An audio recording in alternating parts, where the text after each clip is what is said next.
Chapter 3. Jesus heals on the Sabbath. Again, Jesus went into the synagogue, and a man was there whose hand was withered. The Pharisees were watching Jesus closely to see if he would heal them on the Sabbath, so they might accuse him in the Jewish high court. But he said to the man whose hand was withered, "Get up and come forward."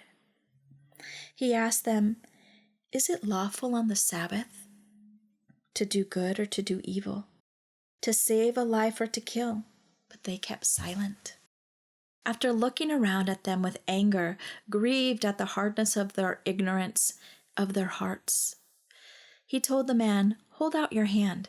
And he held it out, and his hand was completely restored.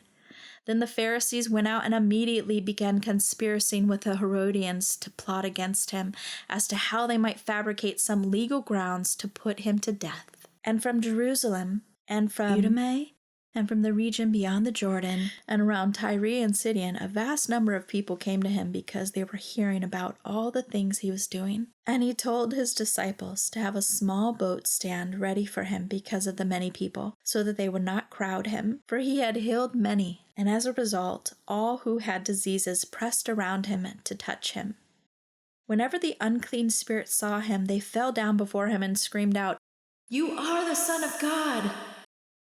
And Jesus sternly warned them again and again not to tell who he was. He went up on a hillside and called those whom he himself wanted and chose, and they came to him. And he appointed 12 disciples, so that they would be with him for instructions, and so that they could send them out to preach the gospel as apostles.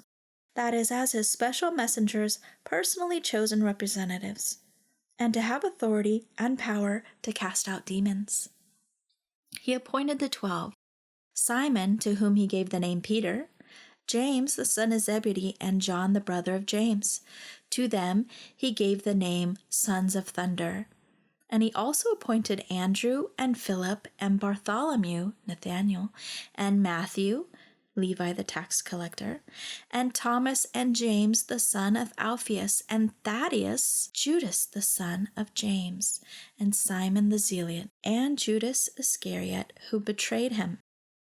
Then he came to the house in Capernaum, and a crowd formed again, so many people that Jesus and his disciples could not even eat a meal together. When his own family heard this, they went to take custody of him, for they were saying, "He is out of his mind." The scribes who came down from Jerusalem were saying, "He is possessed by Beelzebub, Satan, and he is driving out the demons by the power of the ruler of demons." So he called them to himself, and he spoke to them in parables. "How can Satan drive out Satan? If a kingdom is divided, split into factions, and rebelling against itself, the kingdom cannot stand. And if a house is divided against its house, that house cannot stand.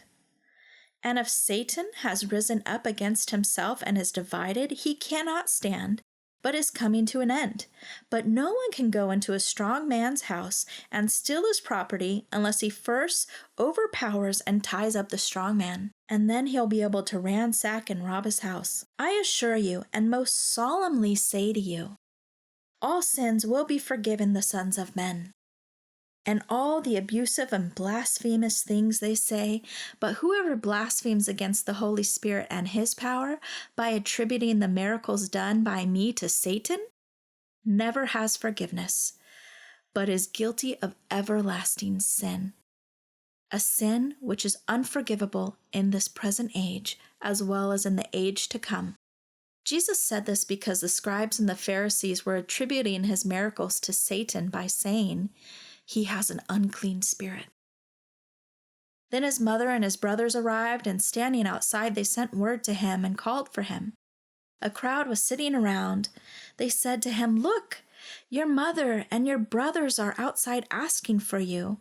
And he replied, "Who are my mother and my brothers?" And looking at those who were sitting in a circle around him, he said, "Here are my mother and my brothers. For whoever does the will of God, believing in me and following me, he is my brother, my sister, and mother."